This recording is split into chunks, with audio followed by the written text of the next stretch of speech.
माँ Gayatri recording studio.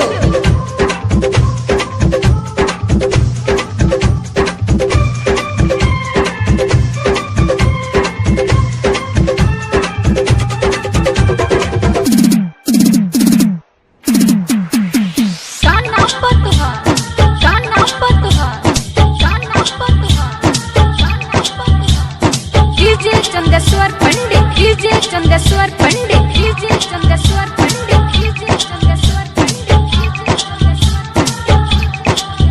जब चले जातो सोया तो हर दिली ठोकया तो हो यार बे सकीली।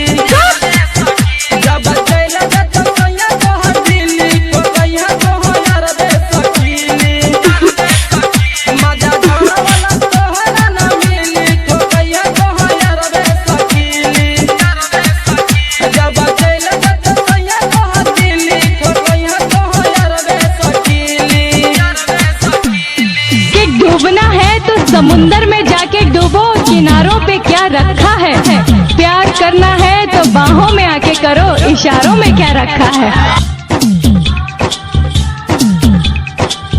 जब चले जातो सोया तो हर दिली ठोकया तो हो यार बे सकीली। अच्छा जब चले जातो सोया तो हर दिली ठोकया तो हो यार बे सकीली। किसे ना बोला मजा घर वाला तोहरा ना मिली ठोकया तो हो यार बे सकीली। जब चले जातो सोया तो हर दिली ठोकया तो हो यार बे सकीली। ना छेड़ लड़की को पाप होगा, कल तू भी किसी लड़की का बाप होगा। ना छेड़ लड़की को पाप होगा, कल तू भी किसी लड़की का बाप होगा। उसने कहा भगवान करे तेरा कहना सच्चा हो, जो मुझे बाप कहे वो तेरा बच्चा हो। डीजे चंदेश्वर पंडित डीजे चंदेश्वर पंडित डीजे चंदेश्वर पंडित डीजे चंदेश्वर पंडित। फुल प्रास चौक फुल प्रास चौक फुल प्रास चौक फुल प्रास चौक। देखबे ले तोरा निर्मल नीला जेबो, लिट्टी कचौड़ी और कॉफी खिएबो। अच्छा अच्छा देखबे ले तोरा निर्मल नीला जेबो, लिट्टी कचौड़ी और कॉफी खिएबो।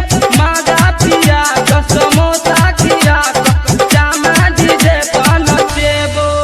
तोरा मर्दा से क्या नहीं लिखो गया तू यार बे सकीली। अरे जा जा जब चले जातो सोया तो दिली ठोकया तो यार बे सकीली। कि धोखा मिला जब प्यार में, जिंदगी में उदासी छा गई।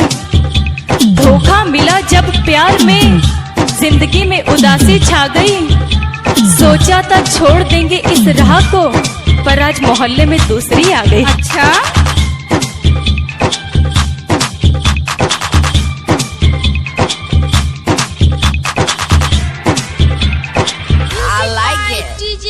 चंदेश्वर